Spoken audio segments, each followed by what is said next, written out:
Video Psychosis. See Blood Freak, horrifying addicted monster whose thirst for an addict's blood will lead you to a horror beyond belief. To survive, addicts must die. Hello, and welcome to the Video Psychosis podcast. This is episode 10, special Halloween 2019 edition of the show. With me today, a very special guest speaker. Go ahead and introduce yourself. Hey, what's up? Paul Malleck, aka Dormarth. Been doing a horror VHS scene for 18 years now, working on my 22nd issue. I'm an avid horror fan and VHS collector. I currently have 3,816, and my whole upstairs attic, which we're recording in right now, it's kind of like my tween cave.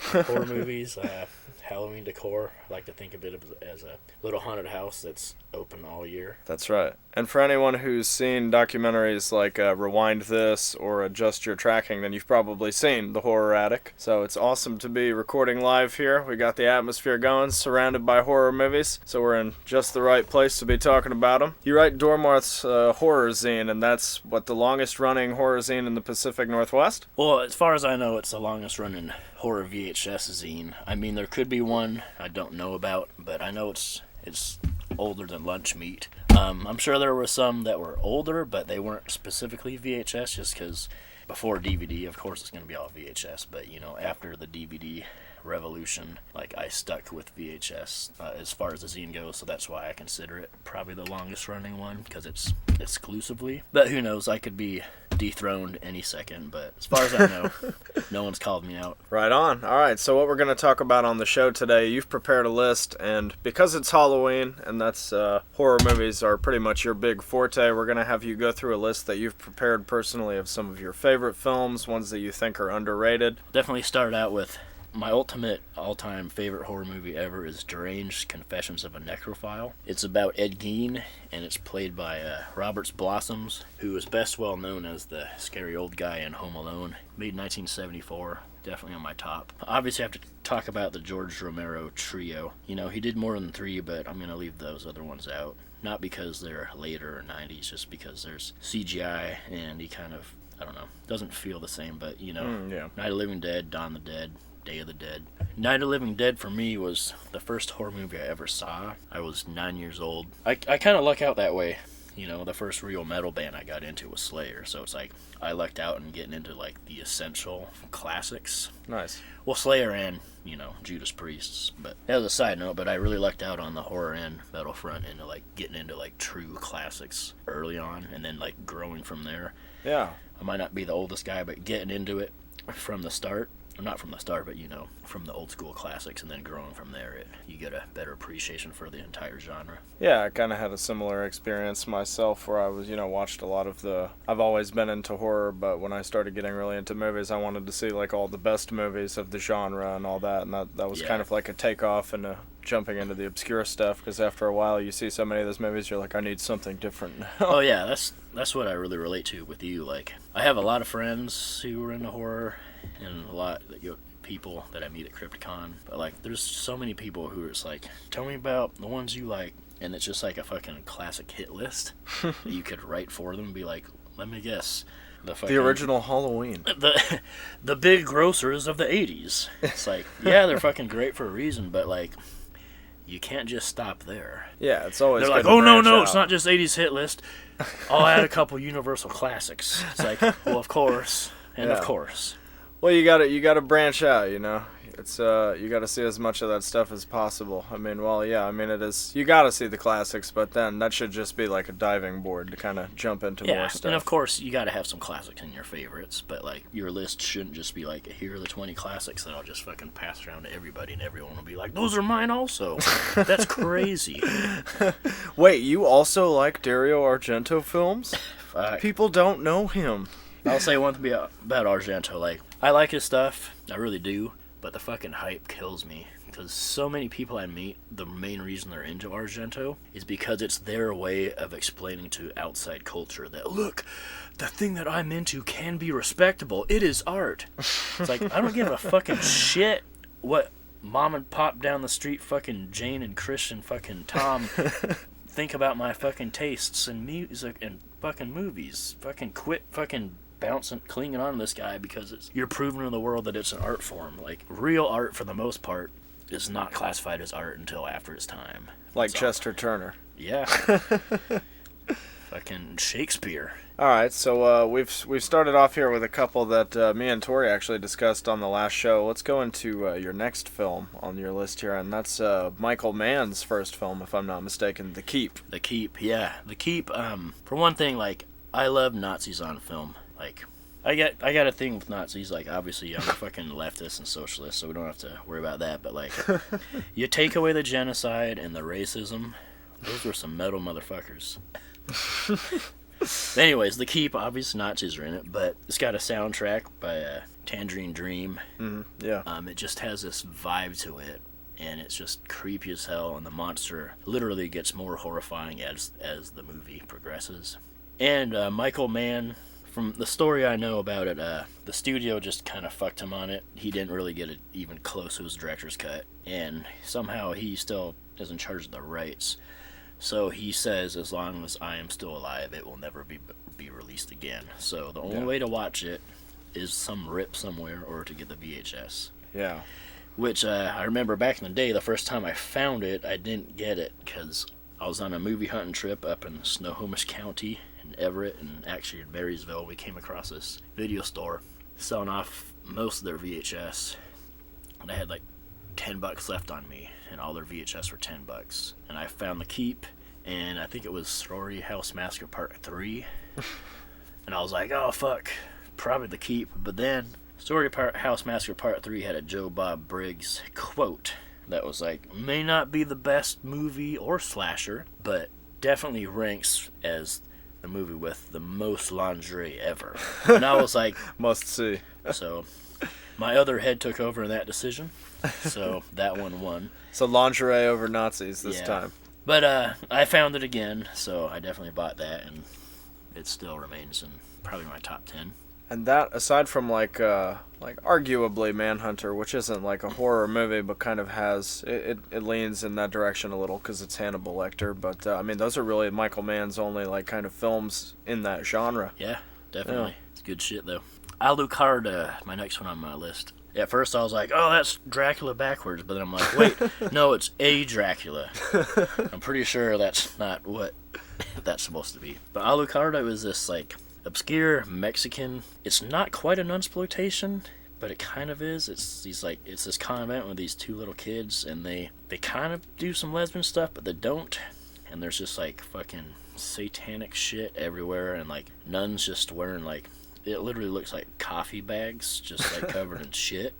Like, nice. It makes no sense, but the movie is fucking so brooding, and there's like shit that pops out of nowhere, and it's one of the most blasphemous films ever, and it's so good. And you can find shirts and a couple movie posters, and it's just like one of the girls' faces and an inverted cross, and it says Alucarda, and you're like, oh, that's some good shit. Yeah, and I know, I'm pretty sure Mondo Macabro put that one out on DVD at one point. Yep. Nice. Yeah, they're a great company, and that's one of those movies that makes like a good 70s blasphemous double feature with something like The Devils or Don't Deliver Us from Evil. Oh yeah, that fucking both those are great. Yeah, plus like Mexico's put out some awesome shit, but this is one of the ones that isn't as campy because they've put out rad shit, but like most of their stuff can be a little campy, especially Octoman.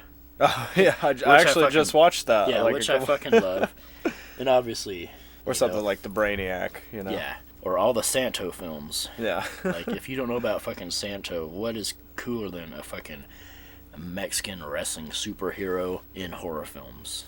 Nothing. And I don't know how many they made. I was like, oh, I think I have a chunk. I think I have like 8, and the people are like, oh, there's over 30, and I'm like, fuck, I don't have shit. Oh yeah, there's tons of them. Yeah, it's fucking great. And then there's like, I don't know if it's pre-Santo or a Santo ripoff, but there's also Samson.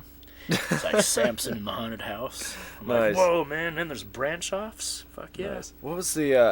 I watched one earlier this year doing some research for the Something Weird episode that I did with Will Vargas, and I watched Night of the Bloody Apes. That's a really fun Mexican wrestling horror organ transplanting movie. And all the fucking Aztec mummy films. Let me see. I got almost a hit, but it's still... You know, you gotta love Roger fucking Corman. Like, I still meet people today who are like... Oh, dude, I'm really into horror. And I'm like, Roger Corman. They're like, who the fuck that be? Like, fucking Slacking. stop talking, dog. But, you know, he's also known for an amazing producer, but at one time he directed films for, 30 years. That's right. But Follow the House of Usher is probably my favorite of his Edgar Allan Poe / Vincent Price cycle films. That movie is just fucking perfect. You know, it's a slow burner, but if you call yourself a horror fan, but yet you're like, that's too slow, like, get the fuck out of here. You just like exploitation horror. You know, there's exploitation horror, and then there's true gothic horror. Like, you can't tell. Two totally different things. Yeah. Not to break off on a tangent, but when the Witch came out, the recent one, like, if you like it or not, I loved it, but I had a lot of friends like, it's fucking slow. It's like, yeah, it's not fucking Friday the 13th. Yeah, it's a tension builder. Yeah, like, you only like fucking action horror or fucking, exploitation horror, which is majority of it. Horror is the largest subgenre in the exploitation genre, which I love, but don't call yourself a horror head if you break yourself off right there. Yeah, and for a lot of people, the gateway is sort of like comedy horror, because there's like that safe distance where, you can just laugh at it, not appreciate it for what it is. So of course they have a hard time watching a film like The Haunting, because you have to believe and be invested. That shit's so good. Yeah, Robert Wise, yeah. Another hit, or classic, I don't want to say hit, Creature from the Black Lagoon is probably my favorite of the Universal monster films. It was also the early 5 or 7. It was it came out a little later. It was in the 50s, but it was the only one at the time to not be based on literary classics. Oh yeah, that's right. They're just like, dude, let's get this fucked up thing that's, from the Precambria period and have it in the depths just looking at a girl's vagina swimming by. But beyond that, like, I've always loved The Creature. Actually, it was way later I found out there were 2 more sequels, and I was like, holy shit, really? It's fucking great. And then if you've ever seen that little clip meme thing on Facebook where it's just The Creature from the Black Lagoon fucking punching and hitting just shit, destroying stuff, and it just fuck says, this. fuck this, fuck this, fuck this. It's like a montage. You're like, dude, this is the most metal and just like dumbed down, like browbeaten fucking of the... That's right. Of the horror the horror Universal classic monsters. He's out of the water and he's pissed. Is it the first film or is it the second one that has really young Clint Eastwood in a cameo? I think it's 2. Revenge of the Creature, I think, yeah. Yeah, it's good shit. Like I said, like the ones on the top of my list, the ones I came up with just like on my head, so. But Near Dark is probably my favorite vampire film. Also Tangerine Dream, Lance Henriksen. Can't remember the little kid, but... It's from River's Edge. Kid from River's Edge. Yeah. It's great. Bill Paxton. Yeah, Bill Paxton. One of his best roles. Yeah, and someone the other day was like, I didn't know Bill Paxton was in a horror movie, and it was... What? Yeah, and he was talking about... Which one? And it's like... Yeah, he's in a few, dude. It's like Mortuary? Yeah, that's the first thing that popped in my head. But keep in mind, I'm not just talking shit. These are people who are also like, yeah, dude, horror's my life. Like, everything horror, and you're like, okay. Yeah. I love Twister. But Near Dark's a funny one too, because I had my kid watch it with me like a couple years ago when she was 9, and I was like, oh, hope she's okay with this, and she was fine with it. Slept like a baby. Next day we watched The Werewolf of Fever Lake Goosebumps episode, and she was scared to death for like 2 weeks. I'm like, Jesus Christ, really? I don't know what to show you now.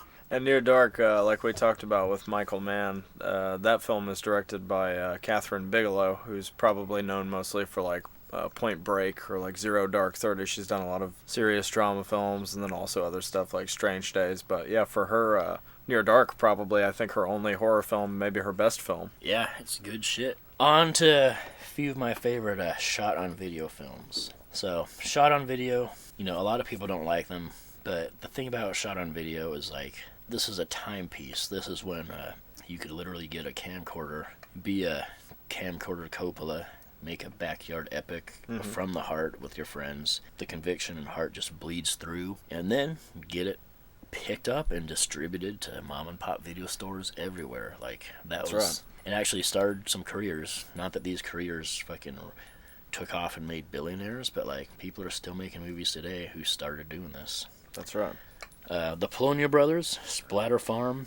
I got that movie at Video Only, this place in Olympia, Washington, back in the day. When I bought it, this hipster girl was like, it's not as good as it looks. Then I watched it and I was like, what the fuck? This is the craziest, most entertaining, nastiest fucking movie I've seen it is like balls to the wall, like taboos broken. Oh yeah. And just hilarious. And the Polonius brothers, they're like they're pretty much like signature directors of the shot on video movement. Like they also made Saurians and the Feeders movies. Yeah, they're amazing. One of them died, and I actually got to interview some Polonius in my zine. It was awesome. Blood Cult's another one. There's a few movies that are like the first shot-on-video movie made for the video market. It was Blood Cult and Sledgehammer. Not really sure what one was the first, but either way, like one of them were, and one of them was the second. They'll both go down in history. But Blood Cult is awesome because shot in Ohio. I really like stuff in Ohio because Ohio is such in the Rust Belt that like the working class is fucking huge. There's so many metalheads and so many fucking horror fucking heads. They still have the highest drive-in count in the nation, and like they still have like the most and the best horror conventions in the nation. So it's shot there. And the cool thing about Blood Cult for me is like it's fucking gory as hell. It's a slasher and it's a fucking satanic panic film all in one. And there is not one even semi-average attractive person in there. It is insane. You're like, same the shot on video movie Savage Harvest. You're like, dude, you had to actually look for fucking the ugliest people ever. Or you were really from a fucking town where it's just like a cesspool of fucking genes that do not exit the 5-mile radius. Yeah, check out Blood Cult. And with Blood Cult, I remember on the video box they do, like you were saying with that and Sledgehammer, I know they claim that it's like the first shot on video movie, but I kind of remember hearing something about Boarding House being sort of like that, but they blew it up to like 16, right? Boarding House is the first shot on video movie to actually make it to the big theater. Screen. Yeah, the yeah, that's right. Fatal Exposure. That's a tough one to find. I found it and that didn't work and somehow fucking found it again. But it is probably one of the most violent ones. It's fucking nasty. Speaking of violent and violent shot on video, the Violent Shit series. I think there's 4 of them. Violent Shit 2 is still my favorite. You know, there's a part where he pulls a guy's spine out through his asshole. The whole spine. Nice. Isn't the main guy's name like Butcher K, the Butcher Shitter, or something Yeah, like that? it's something like that. And yeah. he literally like feeds on his mom's vagina too, which makes it even fucking nastier. Delicious. Andreas Schnaas, who directs those Violent Shit movies, he made probably one of my favorite shot-on-video movies, Zombie 90, Extreme Pestilence, was probably the best dubbing in any movie ever. Well, have you seen Premutos? No. Lord of the Living Dead? No, not yet. Yeah, it's the same guy, but same guy who did Burning Moon Sickness. Oh yeah, Olaf Ittenbach. But yeah. I think it ranks just as high in fucking shit dubbing that just makes it hilarious. It is great. Night Ripper. Yeah, it's a rape and revenge film that ends and you're like, wait, dog, where's the revenge? Damn, brutal. Yeah, it really is. But it's also like a really awesome slasher. Night Ripper, that's another shot-on-video film. Is there anything else from that category? Yeah, Cannibal Campout. That's a doozy. That's another one where you're like, dude, the gene pool in this movie.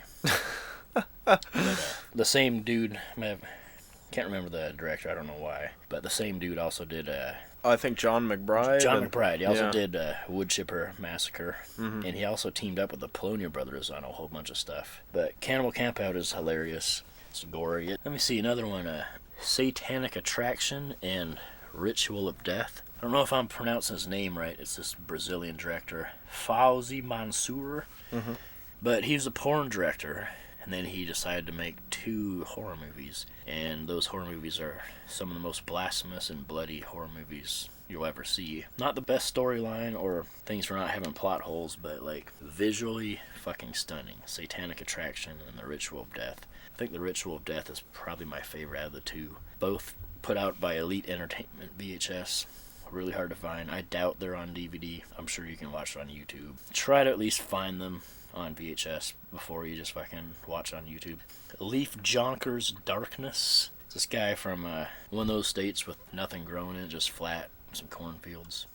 Leaf Jonker's Darkness. It's either 8mm or 16, but it's like the goriest vampire film you'll ever see. And it is just, it's awesome. You gotta see it. What after that? The Stuff? Larry Cohen's The Stuff. Like, actually, we watched The Stuff at your house. Yeah, that's right. I think with Yoan. Yeah, I was stoked because Yoan hadn't seen it, and we're like, oh, we gotta watch the fucking stuff, motherfucker.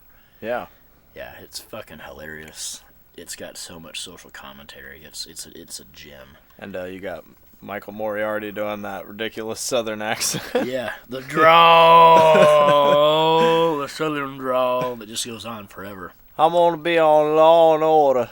My kid watches this movie about this dog. I can't remember what it's called, but it's got Michael Moriarty in it. It's like the only thing that makes it watchable for me. I'm like, all right, Michael Moriarty's in it.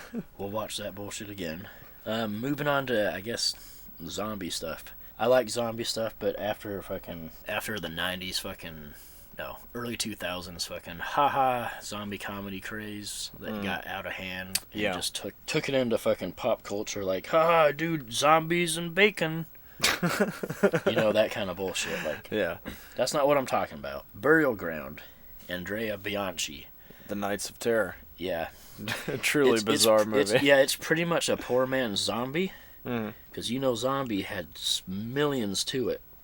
Millions of dollars. But this is a poor man's zombie. But as far as like a zombie that comes out of the ground and, there's just worms and shit falling out of it, it's just as good. It's fucking brooding and dark and fucking nasty. But then it just makes no sense either. And it's got a kid where you don't know if he's 8 or 16 and he's really attached to his mom, and at the end, suckles her tit and then just bites it off, and there's like blood and milk coming out. But Peter Bark, and that's a grown man playing a child in that movie. Even better. Yeah.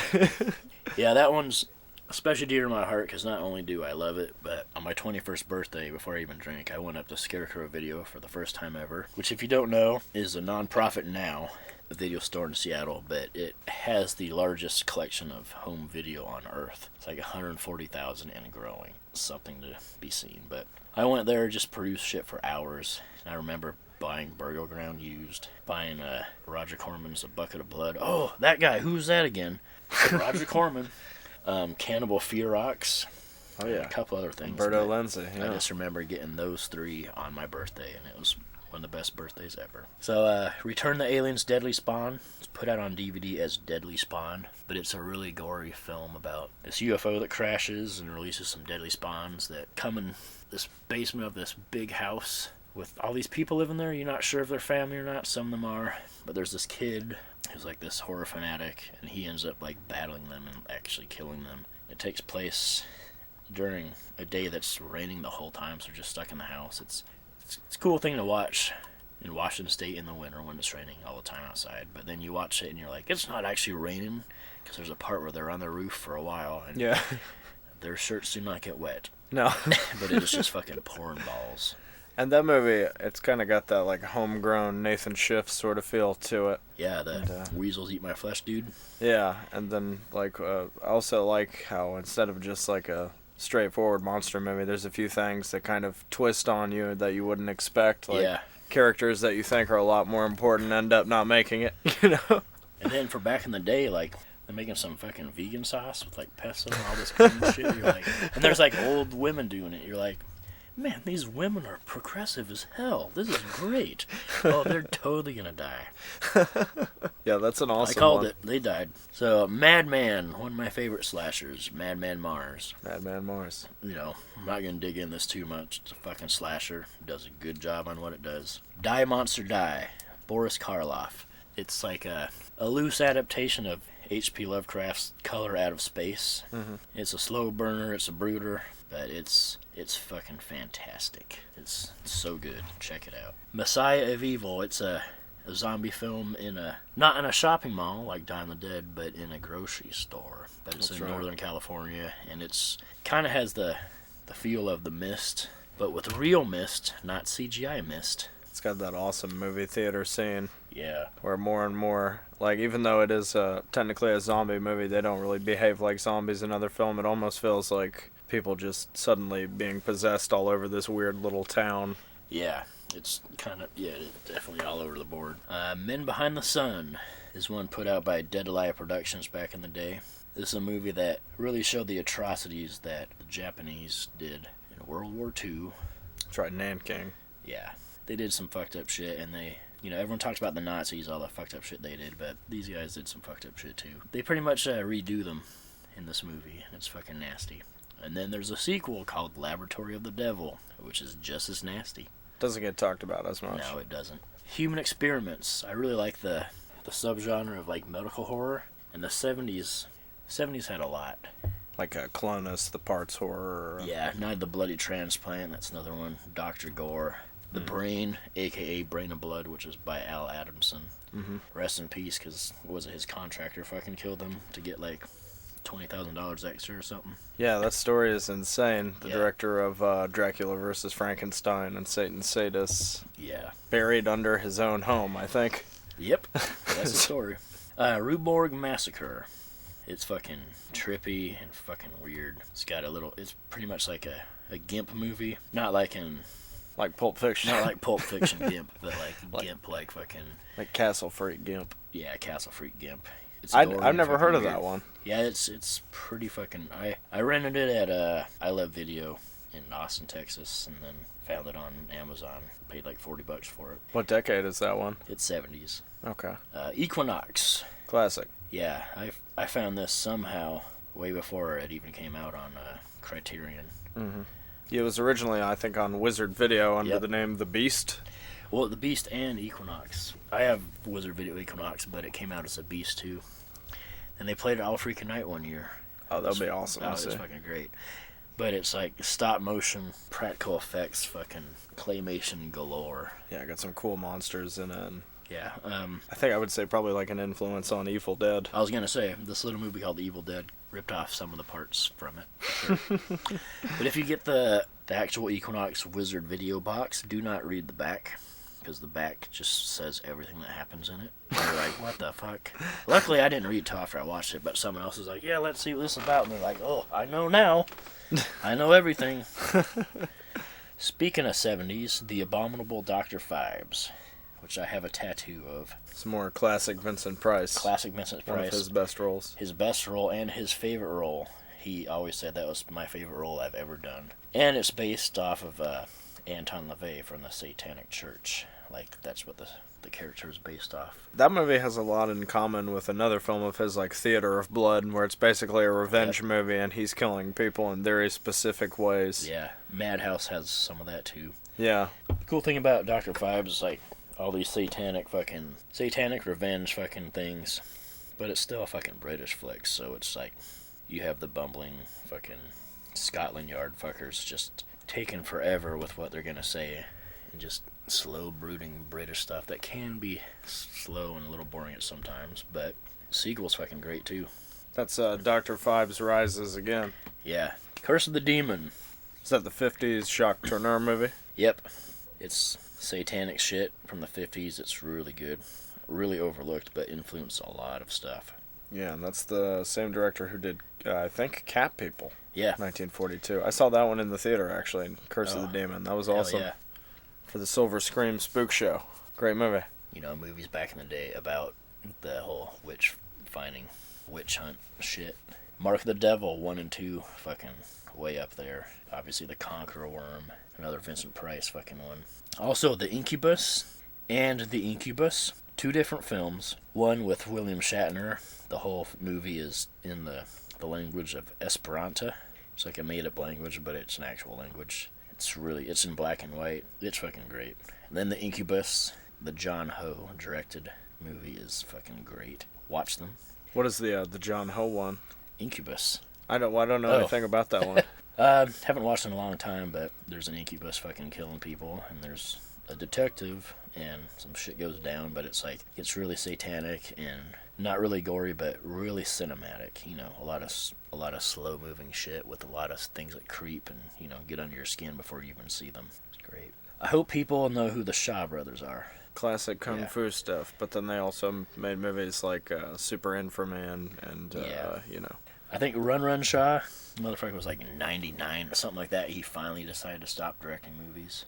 It's like, I'm gonna retire. Like, what, you gonna have like a 2-year retirement before you die? Yeah. But anyways, my favorite out of theirs of the horror genre, Seeding of a Ghost and The Boxer's Omen. Oh, nice. Yeah. Really good shit. Like, I didn't know what I was getting into, and I'm like, holy shit. like those movies like branched me out into just watching non-horror Shaw Brothers movies. A lot of those Shaw Brothers horror movies are kind of similar to like those Philippines movies from the 70s, just like really over the top, crazy kind of voodoo stuff like Black Magic and Black Magic Terror. Yeah, there's so much black magic in the Shaw Brothers stuff, and especially the Philippine stuff. I've heard of. I actually have a copy of Boxer's Omen, but I've never seen Seeding of a Ghost. Yeah, it's fucking great. So, back to some satanic stuff. Spellcaster. Spellcaster's one no one really talks about. It's kind of under the radar, but just woman's just like kind of lost in the street, like help me, what's going on? She doesn't really say because she doesn't really want to be like, oh, someone got involved with some satanic shit, I'm in trouble. That's what happens, and it's really like, whoa, wow, shit, they went there. It's like Angel Heart, but more downplayed and more like just darker. Yeah, like without like the noir sort of element. Yeah. Demon Rage. That one's another one with a succubus. Takes place in the Northern California beaches. John Carradine, like usual. John Carradine probably in a lot of these movies. Yeah, I think like I said, was like in, usual, over 100 just, movies. Like usual, just jumps in there for like 2 minutes, and then like he's top build. Yeah, he's the star. Which he's one of my favorite actors. For a while, one of the reasons I liked him so much, I'm like, he's so into his art, he did it till he died. Then I found out later, no, he's just a fucking drunk. He's a drunk. Yeah. He need to fucking pay for his fucking bottles and his bills. I'm like, God damn it. But still, no, dude, he's rad. And he's one of the great cinematic horror drunks up there with Lon Chaney. Like, if you... I actually had no idea about this, but a friend of mine was just talking to me recently about this, and you go back, and if you watch Spider Baby and another one of his films, you can actually see the fifth in Lon Chaney's back pocket.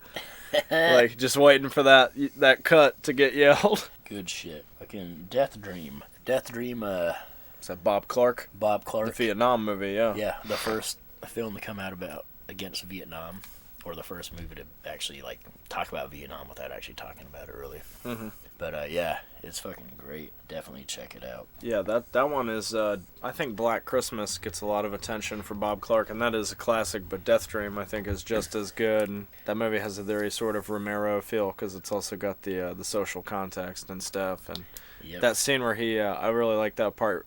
Where he, like, forget if it's a dog or a cat, but he, like, the Vietnam vet gets all, like, zomboided out, and he's, like, fucking, I think he, like, crushes the little kid's, like, cat or something. Oh, yeah, it's fucking great. Yeah, it's really heartbreaking for the kid at the time, but as an audience member, you're like, yeah! Crush that cat! He just did that!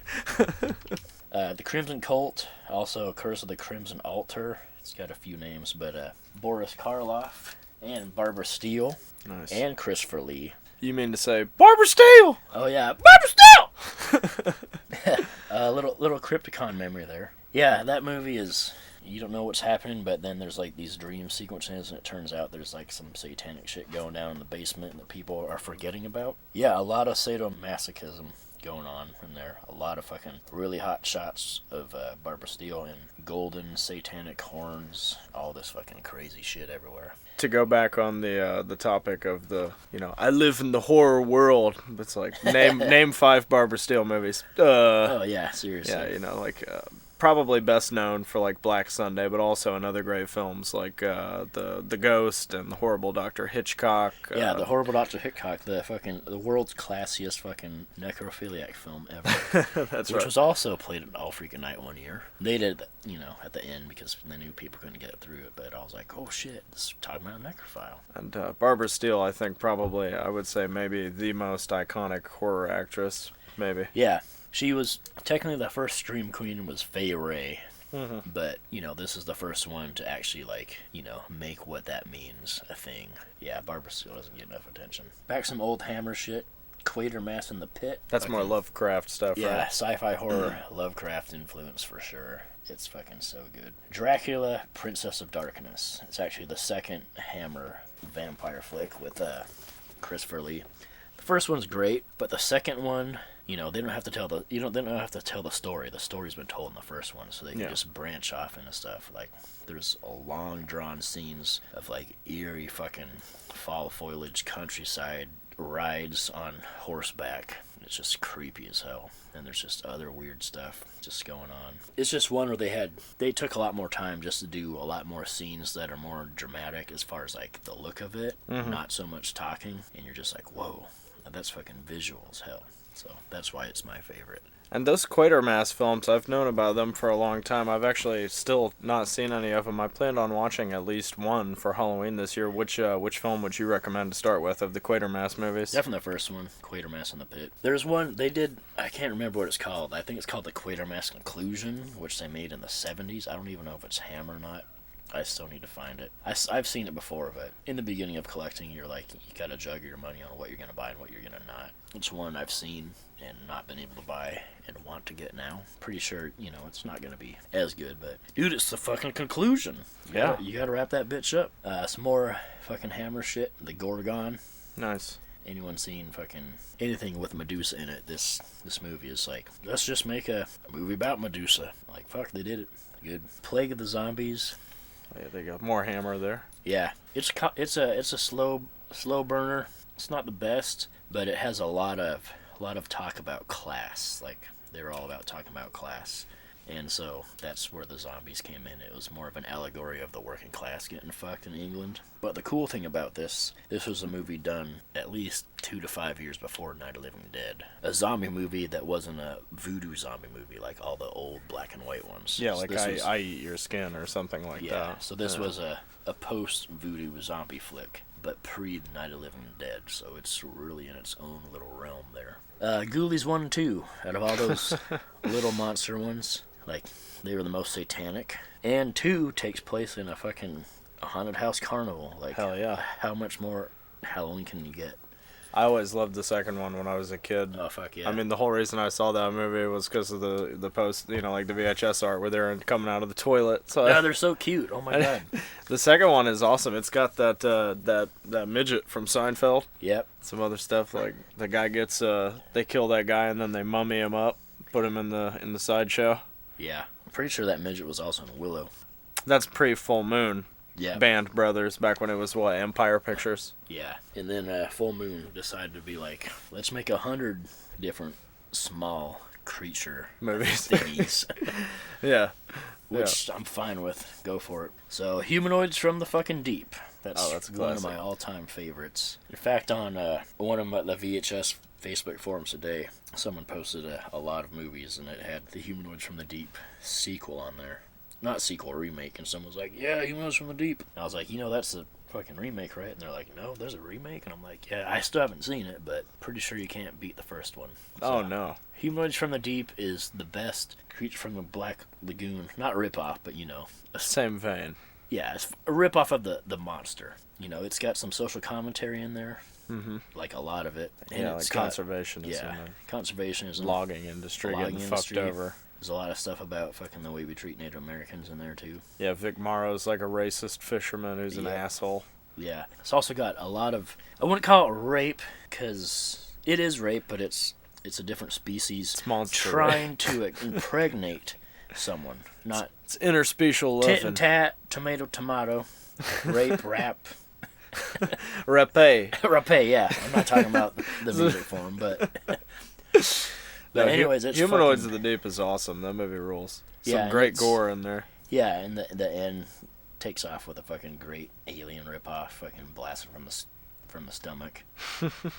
And that's another Corman. Yeah, the funny thing flick. is, speaking of that, I can't remember the name of the director, but it's a woman director. Yeah. And Roger Corman was like, he either said it 2 ways. He either said, there's not enough rape, go back, add some more rape, or he said, there's not enough intense impregnating for the purpose of spawning. Go back and put some more in there. Tomato, potato, rape, rapé. Yeah, that movie's fucking great. Mummy and Curse of the Jackal. There's a lot of these 60s and early 70s films that are way overlooked because they're not shot on video. They're not a Herschel Gordon Lewis movie, but they're also fucking trash. They're quickies, but they're also fucking awesome. I actually haven't heard of this one, Mummy and the Curse of the Jackal. Yeah, it's got John Kerry in it for 2 seconds. Top fucking build. Yeah, it's fucking awesome. Ooh, talking about some major hits, I actually really love The Descent. Yeah, that's one of the best modern horror movies for sure. It really is. Neil Marshall, yeah. And I didn't know there was a 2 until Tumwater Video was going out of business, and I bought up a lot of their shit. And I'm like, fuck, there's a 2? So I bought it, and dude, it's fucking awesome. You know, it's not as intense, but it just amps up the gore, and then some more fucked up shit, and you're like, damn, this movie is fucking great. So find The Descent 2. It's obviously on DVD, but... And if you watch The Descent, the first one, make sure you watch it with the original British ending. Because when they released that in America, they sort of changed the ending to make it, quote unquote, a little more hopeful. Fuck hope, man. Yeah, I mean, it's like, you know, you're stuck in a cave for an hour and a half. That's scary enough. Yeah. We can't have these people see reality. The people who watch a horror movie and then the end, they're like, what? That didn't, And it's like, it's a fucking horror movie. You're like, yeah. You didn't like it unless it had a fucking positive ending? Go watch fucking rom-com then. Yeah, it's like the same thing with film noir. It's almost like if you see a happy ending at the end of a film noir or a horror movie, it's just like, it almost feels like a ripoff. Like, this isn't right. Yeah. Yeah, my good friend Zach Carlson, like... Love that guy. But in this instance, he took it to the extreme with that movie, April Fool's Day. Yeah. He's like, it's false. It's not a horror movie. It's not a horror movie. Well, I mean, he's half right. No, he is. But the fact is that he refused to watch it again. And he's like, no, dude, it's not a horror movie. It's like, technically everything that happened was fake, but, dude, it was made in the vein of horror to fucking freak you out. It's like one of the best slashers despite somehow not being a slasher at all. Yeah. That is the twist. It really is. Yeah, and I mean, you know the story about the making of that movie, I'm sure, April Fool's Day, where you remember that scene where they fake the boat accident? Yeah. Like, and then one of them actually, one of those actors actually died in a real, like, boat accident a couple years later. That was Coppola's, son? Or... Oh, wow. Crazy. That's some crazy shit. Going into the fucking kaiju genre. King Ghidorah, the fucking 3-headed monster. That shit is fucking amazing. Yeah, that's a good one. Very similar to Godzilla vs. Monster Zero, but I would say a little better than Godzilla vs. Monster Zero. Out of all the Godzillas, I really love King Kong vs. Godzilla. Mm-hmm. That shit's old. That's like early 60s, I think. We ain't talking about no Adam Winged now. No. Godzilla vs. the Smog Monster. Oh, it's my favorite. Yeah. Ghidorah. Godzilla 1985. Mm-hmm. Those are, I think, my favorite Godzillas. I can't talk about Godzilla without talking about Oxygen Destroyer. Fucking rad death thrash metal band in town in Seattle. Also, the director of the original Godzilla, I don't know if I say it right, Inoshiro Honda. Mm-hmm. Yeah. Sometimes, Shiro Honda, yeah, sometimes his first name is spelled differently. Yeah, it's shortened sometimes from Inoshiro to just Ishiro. They're like, oh, this sounds more American. This will sell better. if these people who really give about this shit are looking at the director's name. But he did a movie called The Mysterians, which is fucking awesome. It's like it's UFOs come and fucking these big monsters that are Mysterians come out, but they look like robot anteaters that are huge. And Honda, he did Godzilla, which pretty much, made him a name there, but then he kind of got confined to doing a lot of those movies, so he would always try to find a way to break out of just being accused of being the big monster movie director. Yeah, he did the Human Vapor, which is fucking a weird, fucking awesome fucking science fiction movie. Was that him that did Matango, or is that somebody else? I think the mushroom people. I'm not sure. Half Human, which was the Bigfoot like a Yeti movie. And just like the original Godzilla, they're like, oh, in order to sell this in America, let's get a top-billed American actor, put some Raymond Burr scenes in there. In this one, they're like, oh, let's get John Carradine for 2 seconds and top-bill him again. So they did it. Yeah, check out Half Human. I love Ken Russell. Everything Ken Russell does, Altered States. Obviously, the big one, The Devils. But Devils, yeah, and like the Lair, boyfriends. Yeah, all kinds Lair of the stuff. White Worm. Probably my favorite. It's fucking just out there. And that's the one with Hugh Grant, right? Yep. Yeah, we're doing something totally unlike the rest of his career. Yeah. 4 weddings and a funeral and a Lair of the White Worm.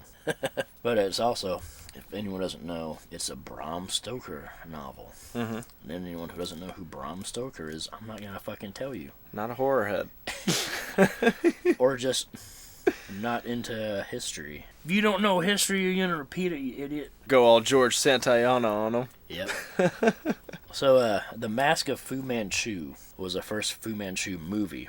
Mm-hmm. There was 2 different serials before that, but this was the first movie. Starred Boris Karloff. Still today, I run into people all, oh, Fu Manchu's fucked up, man. It's racist because it's written by a white guy that portrays Asians as evil and wrong. And it's like, dude, I'm not even using the whole argument, oh, that was back in the day. I mean, it's like, what you don't understand is Sax Rohmer, the author, was a member of the Golden Dawn with Aleister Crowley and Bram Stoker and a whole bunch of other people that were really into this fucking black magic and all this alien shit. Mm-hmm. So coming from that secret society, like, the dude was not Christian, and so if you look at it through that lens, you're like, he's being like, dude, this Fu Manchu's fucking rad, fucking darkness and evil. Like, he's not trying to paint anyone negatively. He's like, dude, this is the ultimate fucking crime boss, fucking satanic fucking figure. Fuck yeah.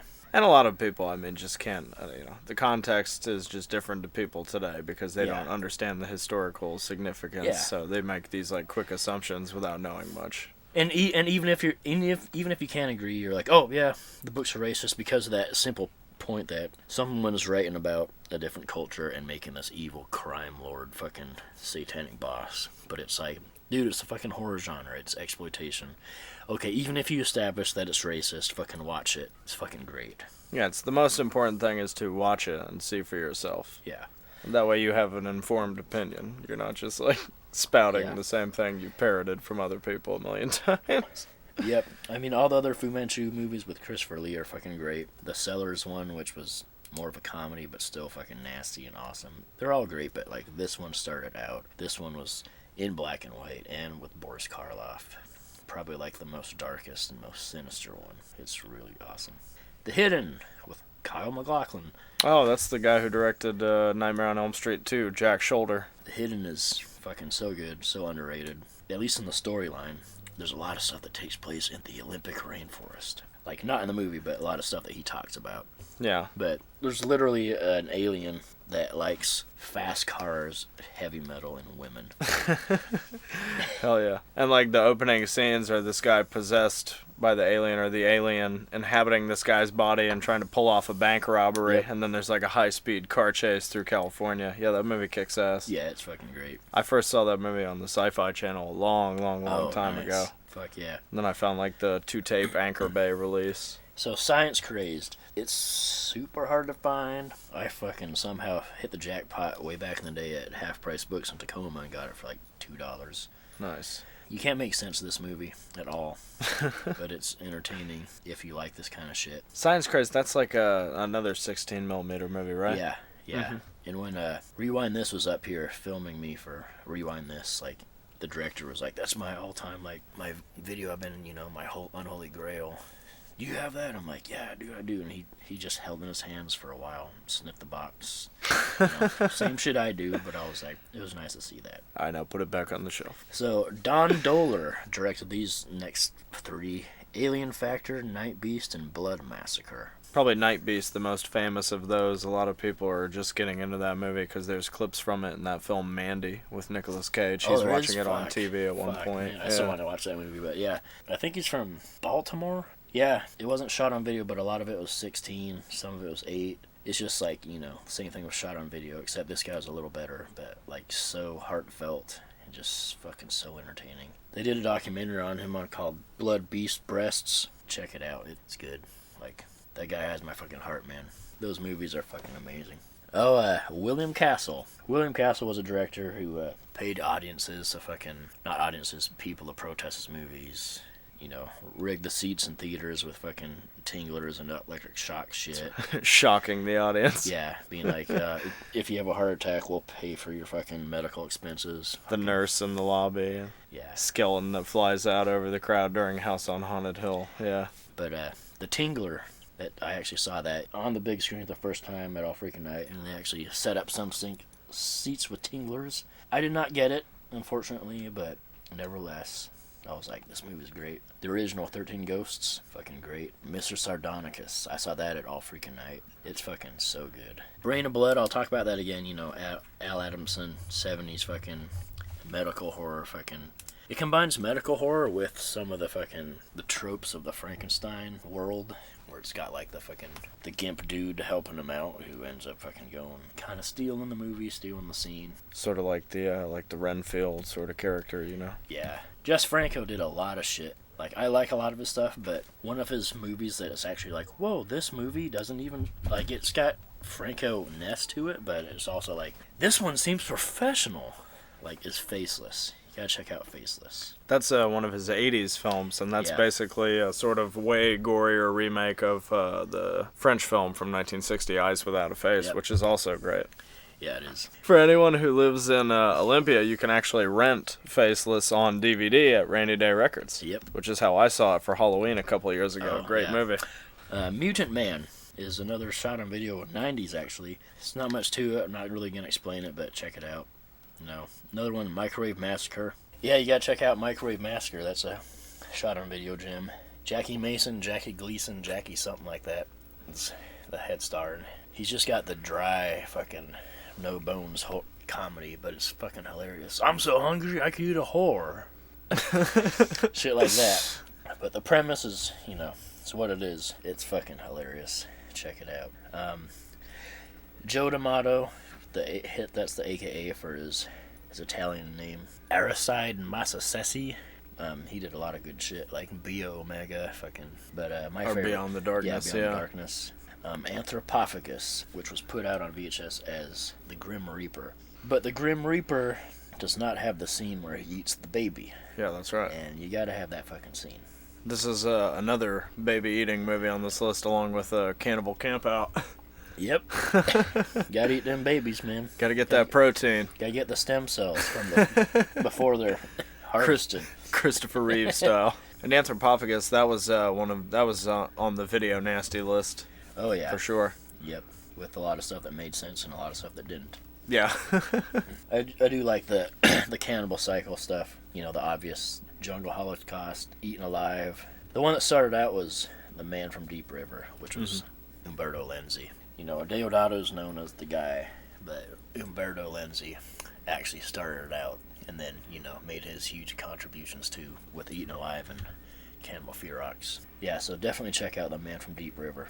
You don't really understand what it is till the end, but it's like, that opened up the floodgates of the fucking cannibal cycle. And Lindsay was the director that did a lot of different stuff. Like, he also did like movies like Eyeball. Yeah, Deodato was like, I can do different stuff. Here's a slasher. It's still exploitation horror, but yeah, he wasn't as fucking versatile as Lindsay. Ghost House actually is probably one of my favorites of his. I think he directs that under the name Humphrey Humbert. Yep, in fact, you're right. I fucking love that movie. Yeah, that movie rules. All Herschel Gordon Lewis films, like, I'm just gonna say, all of them. Gruesome Twosome's just hilarious because it's like the premise. It's like, we're not allowed to use this term anymore, but she has a retarded son, and this is the 60s, like, it was definitely used. But she owns a wig shop. And her retarded son, who's obviously a normal person acting like he has Down syndrome, has an electric knife, like a turkey carving knife, who, like, takes people's scalps off, and then she sells them in the wig shop. That's right. It's like, what a fucking premise. And the opening scene of that movie is like two wigs talking to each other. Yeah, for a while. Is this an art film? H.G. Lewis, he made a lot of movies. I mean, mostly known for that, the Blood Trilogy, but, I mean, he's even done, kids' films like Jimmy the Boy Wonder and... Yeah, I mean, before 63, like, he did wife-swapping films, he did moonshine films. Ruffies, Scum of the Earth. Oh, yeah, Scum of the Earth. Him and his producer, friend, Friedman, just fucking did the gambit until he discovered how much money he made on gore. Yeah, and when he made Blood Feast 2... is very self-aware, but at the same time, like, he used that to his advantage. He made it more gory, and then he was like, here's John Waters playing a pedophilic priest. Because John Waters is a huge Herschel Gordon Lewis fan, so he was all about it. Yeah, John Waters told that story about watching one of his movies like through binoculars at the drive-in without the sound, and he said that Herschel Gordon Lewis told him, he's like, you're a brave man. You can sit through those movies without sound. Man, I couldn't imagine that. The Manitou, a great movie based on the book about a black magic fucking Native American who grows in the back of a white woman's spine and bursts out.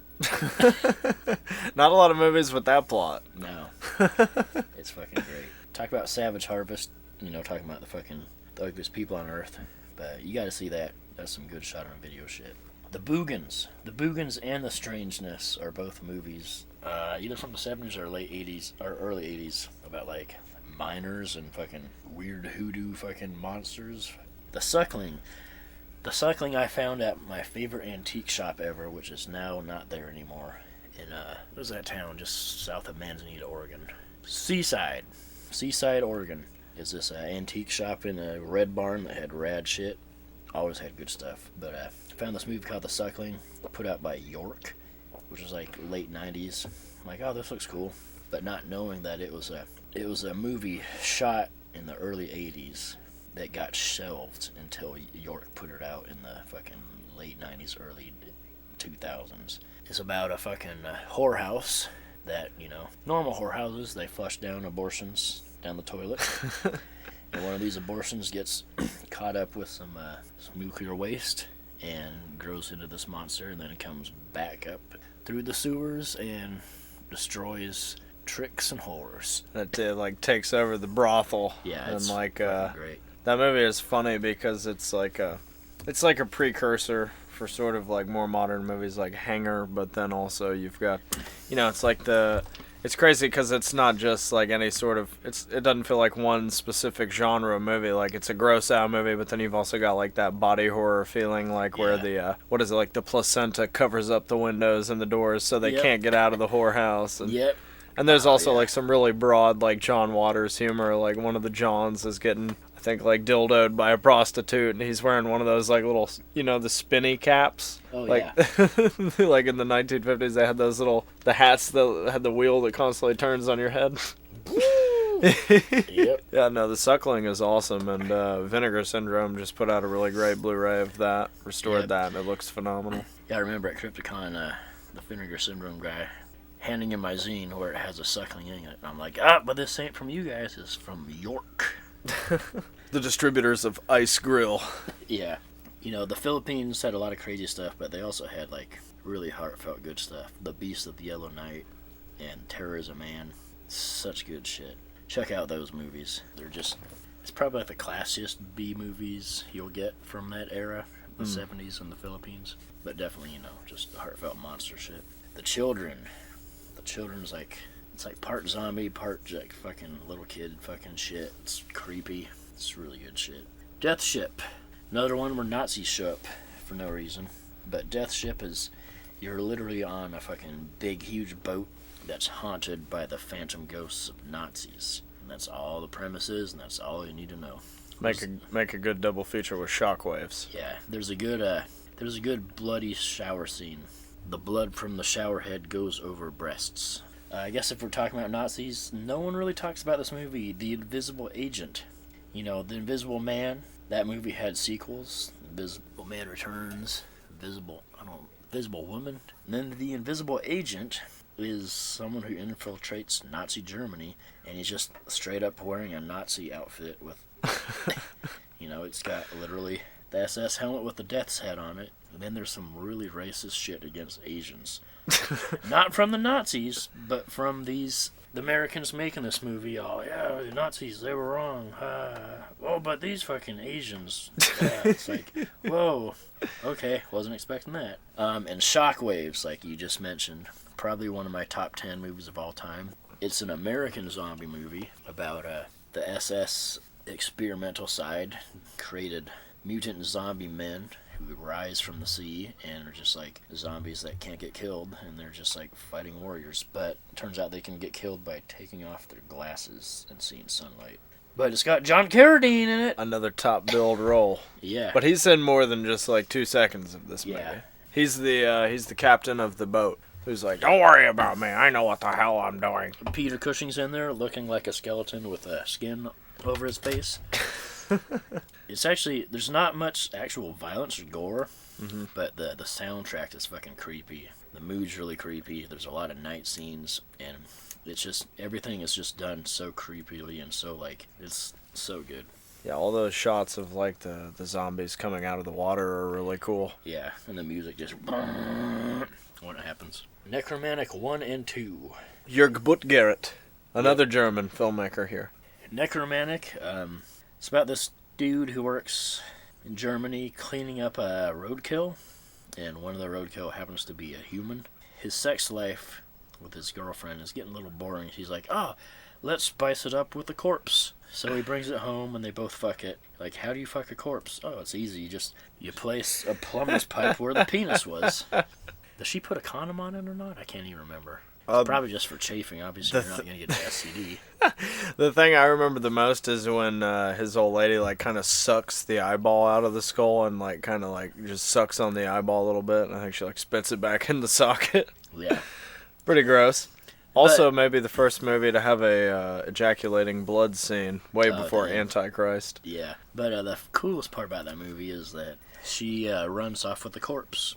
Just, fuck you, boyfriend. This one fucks me better, even though it lays here. And he doesn't talk back. Yeah, and so then he's depressed the whole movie, and it's just... Nekromantik 2 isn't really well done and really artsy, even though there's a scene where they're making fun of art films. Mm-hmm. And the end is fucking just incredibly nasty, and just, like, perfect way to top it off and even blow away the first one. There's this guy called Mark Pirro, Paramount Entertainment. That's right. Death Row Game Show.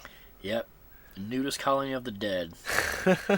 Oh my god, it's a musical, but don't let that turn you off because the whole movie is ragging on Christianity, like hardcore, and it's fucking so over the top and hilarious. And there's this nude chick who's supposed to be like 80. She's obviously wearing like prosthetics, and she has tits that hang down past her knees.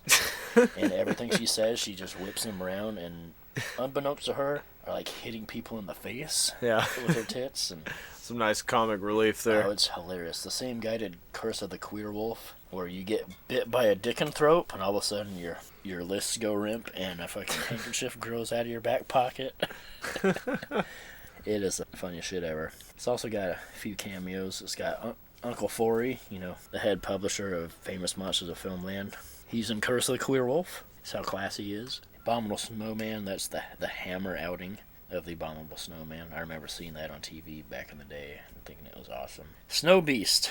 That's an awesome fucking made-for-TV fucking Abominable Snowman monster in Colorado. Tanya's Island. The world's first fantasy rape and revenge Sasquatch porn film. What? Yeah. I've never heard of this one. It's something else, too. And Ruby. Ruby is, like, the best Carrie ripoff ever. There's a couple more, too, but, like Jennifer.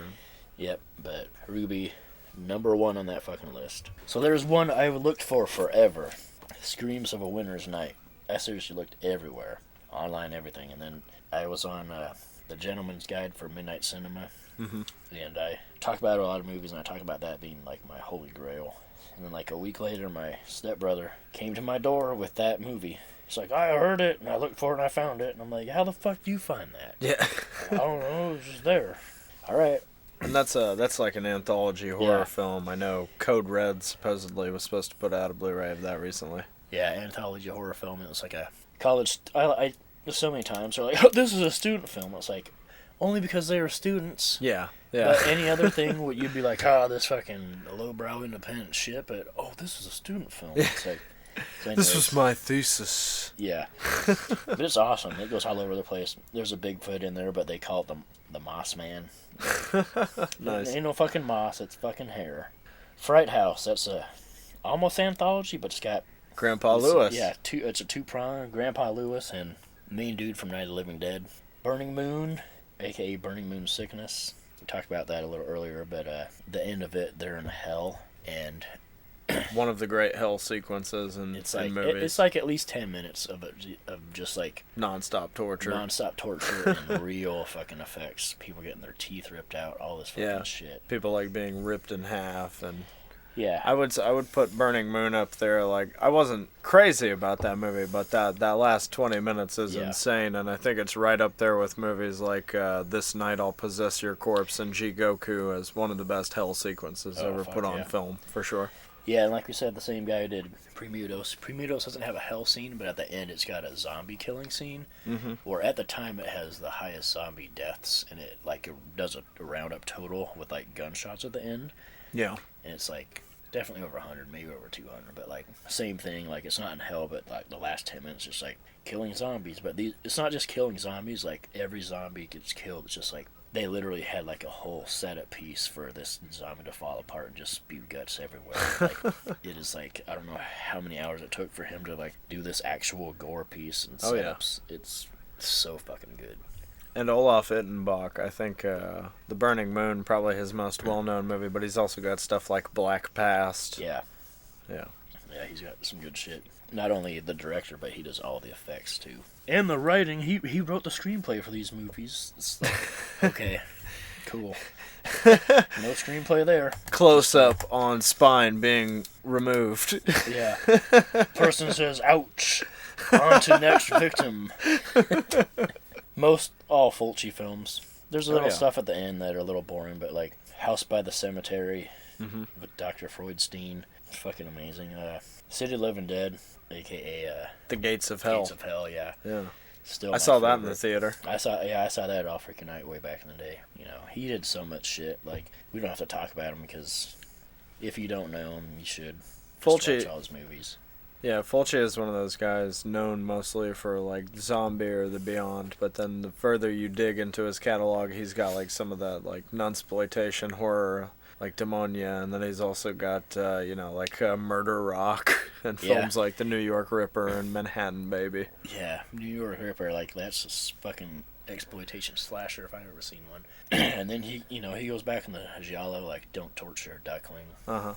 Which is like a really big anti-Catholic movie that was really controversial when it came out. Even though he still died a Catholic. But I guess if you grew up in fucking Italy, like, you can't really shake that from your core, or else you're gonna go to hell in your own head. He also did Conquest, which was that movie rules. Sword and sorcery movie. Which I think has the most fucking fog machine fog. Oh yeah. Out of any movie I've ever fucking seen. I had a VHS of that, and the thing that cracked me up the most about it was it like almost every other shot of that movie looks like there's Vaseline on the lens. It's so like smeary looking. Yeah. Conquest is great. Yeah, I mean, it's got a fucking chick with just like this brass face mask.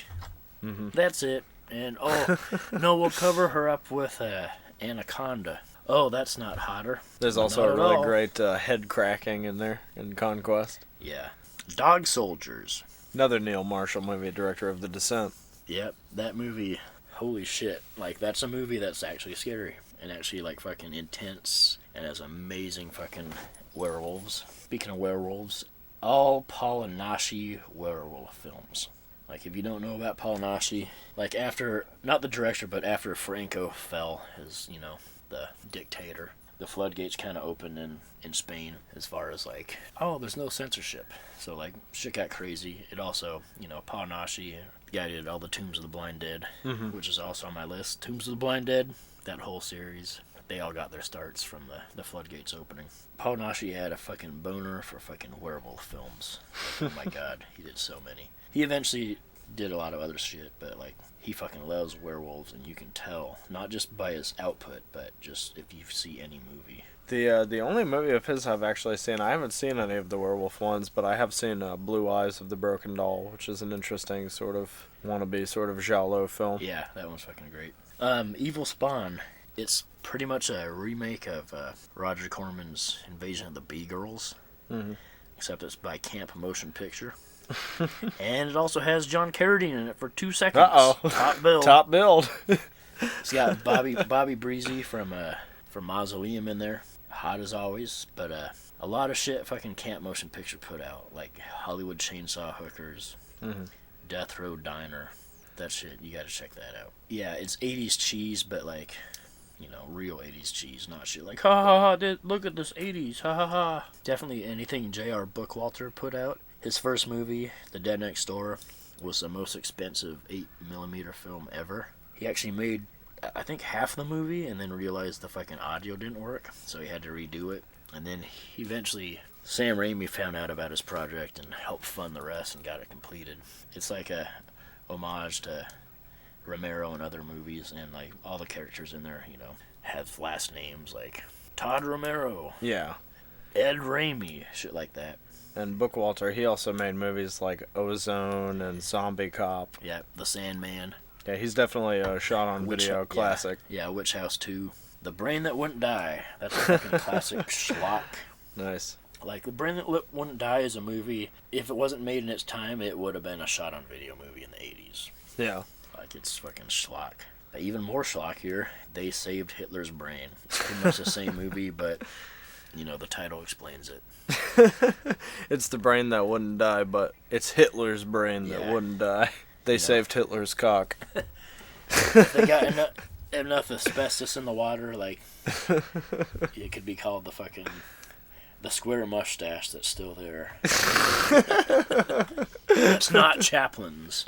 Well, that's what I got. I mean, I could have taken more hours and gotten ones that I could add to, but, like, I guess those are my tops that you gotta fucking check out. Yeah, that's a solid list, and this is our Halloween episode, so this is pretty early in the month. We're in the first week of October here, so you've still got plenty of time to check out a lot of these. We've gone over everything: zombies, werewolves, vampires, everything's in there. Classic Hammer horror shot on video, so there's a really diverse group of movies here.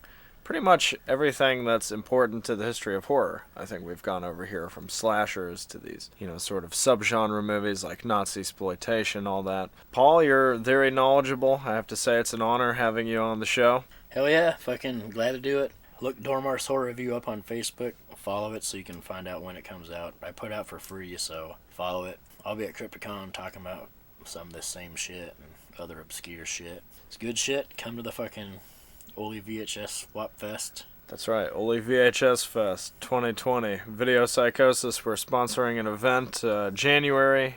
Next year, just 3 months from now, there's going to be a VHS swap free film screening in Olympia. My guest here, Paul, is going to be there. You can get his zine. There's going to be tons of great movies on the table. We're going to be playing the 1987 anthology horror film Chillers. It's going to be an awesome night. Great fucking movie. I also got that at Tacoma Half-Price Books back in the day. Half-Price Books coming through.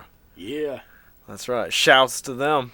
But I guess for now, that's going to conclude the 10th episode and special Halloween edition of the Video Psychosis podcast. I'm Strong Knots. Dormarth. And this is the end. Happy Halloween.